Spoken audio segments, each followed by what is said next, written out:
आपने एक बात तो सुनी होगी, पूत के पांव पालने में दिखाई दे जाते हैं।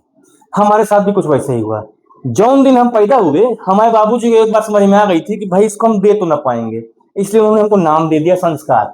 बस उसी दिन से हम बरेली के संस्कार के नाम से फेमस हैं। ये समझ लीजिए बाजार में अच्छा खासा रौला है। किसी से हम मांगते नहीं है, वो एक अलग बात है, लेकिन कोई उधार देने से मना नहीं करता अपने को। लेकिन कहते हैं ना, घर की मुर्गी दाल बराबर, घर ही में इज्जत नहीं है।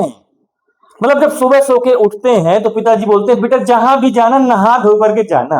बेरोजगार होने में कोई बुराई नहीं है, लेकिन दिखते हो ना नहाते नहीं। हम बोलते पिताजी नौकरी हमको करना नहीं है, हम पैदा ही नहीं हुए नौकरी के लिए, समझे ना, हम नौकरी रखेंगे, नौकरी रखेंगे पब्लिक को।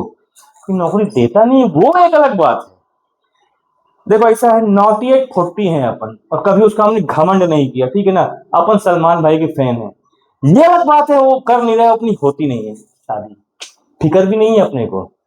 मैंने पहले बताया, नौकरी हमको करना नहीं है। आपको पता है, जो हमरे बराबर के लौंडे थे, उन सबकी शादी हो गई। साले इतने हरामी हैं, अपनी औलादों के साथ आते हैं, बोलते चाचा प्रणाम, आग लग जाती है अंदर। लेकिन हमने क्या कहा, हमसे झूठ बोला नहीं जाता। लड़की वाले आते हैं रिश्ते लेके, बड़े बड़े घर के लड़के लोग, लड़की वाले आते रिश्ते लेके, लेकिन क्या है ना, हमसे झूठ नहीं बोला था। अम्मा बोल देती है हमारा लड़का बहुत कमाता है।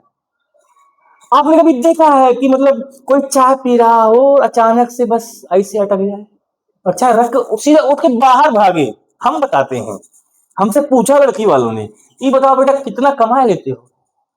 हमसे झूठ नहीं बोला था। हमने एक ही लाइन में जवाब दिया कि ऐसा है, जितनी ब्लेसिंग्स हमको मिल रही है ना, उसका 1% भी हमको मिल जाए ना, तो ये मान लीजिए अगले अंबानी हम ही हैं, यही कमाए हैं। क्या गलत बोला हमने?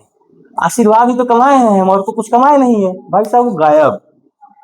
एक ही बात है, झूठ नहीं बोला जाता है। झूठ बोलना शुरू कर देना तो नौकरी और छोकरी लाइन लगा ही देंगे। अभी हम चल रहे हैं और लड़की सुनो, हम बाहर मिल रहे हैं, अगर किसी को सुयोग्य वर चाहिए हम ही हैं।